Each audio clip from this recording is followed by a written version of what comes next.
दोस्तों, जैसा कि आप सभी उत्तर प्रदेश भाई जानते हैं कि 1 अक्टूबर से जो भी बारिश होती है उत्तर प्रदेश के भागों पर वो मानसून की बारिश में काउंट नहीं की जाती, यानी कि 30 सितंबर तक ही बारिश मानसून में काउंट की जाती है। और 1 अक्टूबर से भले ही ये बात अलग है कि उत्तर प्रदेश के भागों पर मानसून हो या ना हो, ये विड्रॉल हो चुका हो, हालांकि अभी मध्य भागों तक मानसून जो है अभी यहाँ पर है उत्तर प्रदेश के भागों पर, तो लेकिन ये जो अब बारिश होगी ये मानसून की बारिश में काउंट नहीं की जाएगी। ये प्री मानसून बारिश है, माफ कीजिएगा, पोस्ट मानसून बारिश है।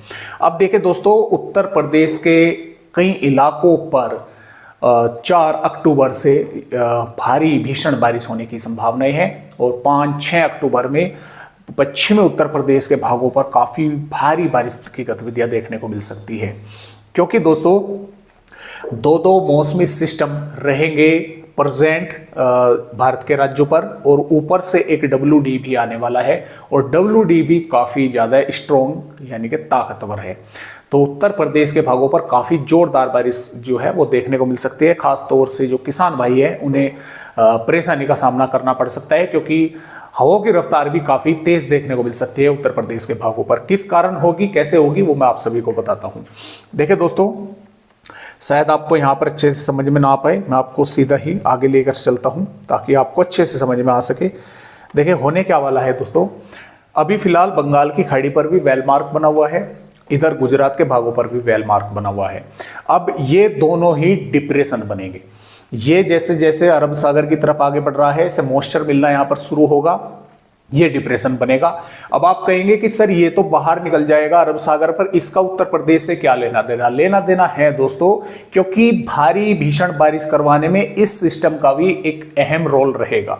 वो क्यों रहेगा? देखिए, ये डिप्रेशन बनेगा बंगाल अरब सागर पर पहुंचकर। अब जैसे ही ये डिप्रेशन बनेगा, अब ऐसा नहीं है कि सिस्टम डिप्रेशन बन गई, डिप्रेशन बनते ही जो भी मौसमी सिस्टम कमजोर यानी कि कोई भी अगर लो प्रेशर एरिया है वो वेलमार्क बनता है या डिप्रेशन बनता है या डीप डिप्रेशन बनता है, तो उसका जो दायरा है, एरिया है, वो भी बड़ा हो जाता है। यानी कि ये अगर यहां पर है तो अभी इसका इतना बड़ा दायरा है, फिर इसका और बड़ा दायरा होगा। अब जैसे इसका दायरा बड़ा होगा तो हवा की रफ्तार भी तेज होगी, और तेज होने के कारण वो हवाएं काफी दूर तक ये पहुंचाएगा। अब उन हवाओं में जब ये अरब सागर पर रहेगा तो उनका मॉइस्चर जो है ऊपर तक पहुंचेगा, तो उन हवाओं के कारण मॉइस्चर रहेगा उनमें, तो वे वहां पर बारिश करवाएंगी। अब वही काम इस सिस्टम की गैल हो जो है देखने को मिलेगा। जैसे जैसे ये उड़ीसा के भागों की तरफ आगे बढ़ेगा, ये भी डिप्रेशन बनेगा, क्योंकि ये भी बंगाल की खाड़ी पर बना हुआ है और उड़ीसा तक पहुंचने में इसे अभी समय लगेगा।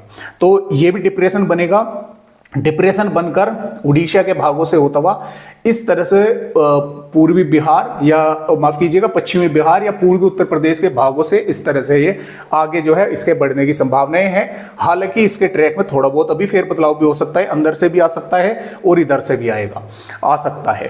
तो ये सिस्टम पहुंच जाएगा लगभग 4 अक्टूबर के आसपास इधर पूर्व उत्तर प्रदेश के भागों पर, और ये सिस्टम थोड़ा बाहर निकल जाएगा, लेकिन इसके कारण यहां पर मॉइस्चर जो है पश्चिमी उत्तर प्रदेश के भागों तक पहुंचता रहेगा, और उसी दौरान एक WD आएगा पहाड़ी राज्यों पर, और एक सर्कुलेशन उत्तरी राजस्थान या पश्चिमी पंजाब के भागों पर बनेगा।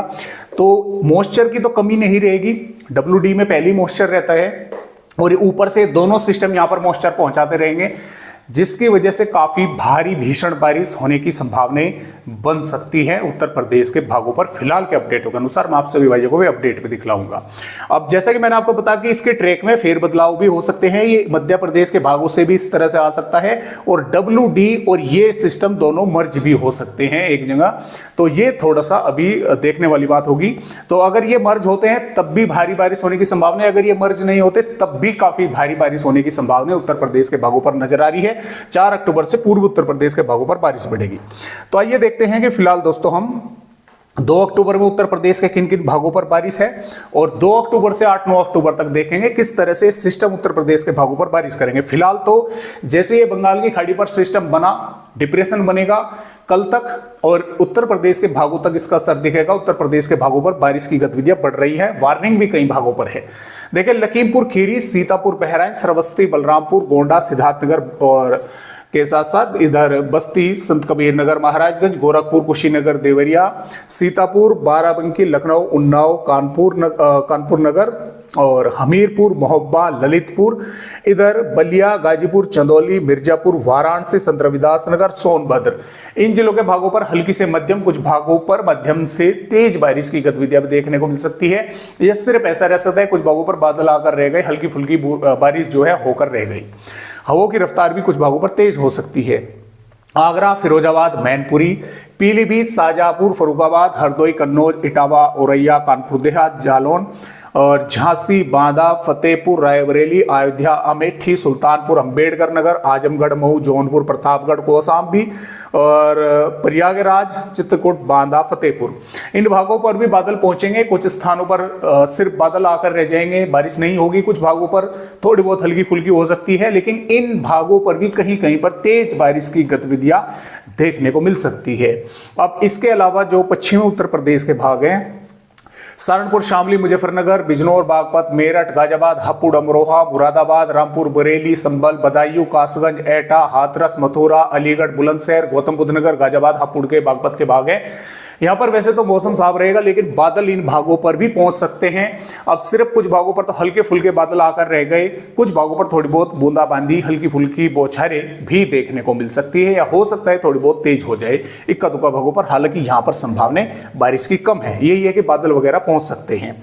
अब जो वार्निंग आईएमडी ने दी है, लखीमपुर खीरी, बहराइच, श्रावस्ती, बलरामपुर, सिद्धार्थनगर, महाराजगंज, कुशीनगर, संत कबीर नगर, गोरखपुर, देवरिया, बस्ती, गोंडा, सीतापुर, बाराबंकी, अयोध्या, लखनऊ, अंबेडकर नगर, बस्ती, आजमगढ़, मऊ, बलिया, गाजीपुर, जौनपुर, प्रतापगढ़, अमेठी, सुल्तानपुर, रायबरेली, लखनऊ, फतेहपुर, कौशाम्बी, बांदा, चित्रकूट और प्रयागराज, वाराणसी और मिर्जापुर, चंदौली, सोनभद्र के भागों पर तेज हवाएं रहेंगी। कई भागों पर बारिश के दौरान तेज हवाएं चल सकती हैं। मेघ गर्जना के साथ बारिश होने की संभावना इन भागों पर यहां पर बनी हुई है। तो इस तरह से उत्तर प्रदेश के भागों पर फिलहाल 2 अक्टूबर से बारिश होने की संभावनाएं हैं। कई भागों पर तेज बारिश हो सकती है। आगे की वेदर रिपोर्ट देखें जरा। ये 3 अक्टूबर की वेदर रिपोर्ट है। 3 अक्टूबर में भी उत्तर प्रदेश के भागों पर बारिश होने की संभावनाएं हैं। 4 अक्टूबर से जैसे कि आप देख पा रहे हैं, पूर्व उत्तर प्रदेश के कई इलाकों पर भारी बारिश होने की संभावनाएं दोस्तों यहां पर हमें नजर आ रही है। 5 अक्टूबर में भी पूर्वी उत्तर प्रदेश के भागों पर जोरदार भारी बारिश कई इलाकों पर होगी और पश्चिमी उत्तर प्रदेश के भागों पर भी बारिश होने की संभावनाएं बन जाएगी, क्योंकि WD पहाड़ी राज्यों के आसपास पहुंच चुका होगा। और जैसा कि आप यहां पर देख पा रहे हैं, 6 अक्टूबर में उत्तर प्रदेश के कई भागों पर जोरदार भारी बारिश होने की संभावना दोस्तों यहां पर बनी हुई है। 7 अक्टूबर में भी पश्चिमी उत्तर प्रदेश के कई भागों पर जोरदार भारी बारिश देखने को मिल सकती है। और इसके अलावा 8 अक्टूबर में पूर्वी भागों पर बारिश होने की संभावना है। पश्चिमी पर सिर्फ बादल रहेंगे। और 9 अक्टूबर से सिर्फ पूर्वी के उत्तर प्रदेश के भागों पर बादल दिखाई देंगे। पश्चिमी उत्तर प्रदेश पर लगभग मौसम साफ हो चुका होगा और 10 अक्टूबर तक लगभग उत्तर प्रदेश के भागों पर, ज्यादातर भागों पर मौसम साफ हो जाएगा। कुछ उत्तर पूर्वी भागों पर बादल दिखाई दे सकते हैं, बारिश हो सकती है। तो इस तरह से बारिश होने की संभावनाएं हैं। हालांकि इन मौसमी सिस्टमों में अभी फेर बदलाव भी हो सकते हैं। तो फिलहाल आज की वीडियो में उत्तर प्रदेश भाइयों को बस इतनी ही जानकारी।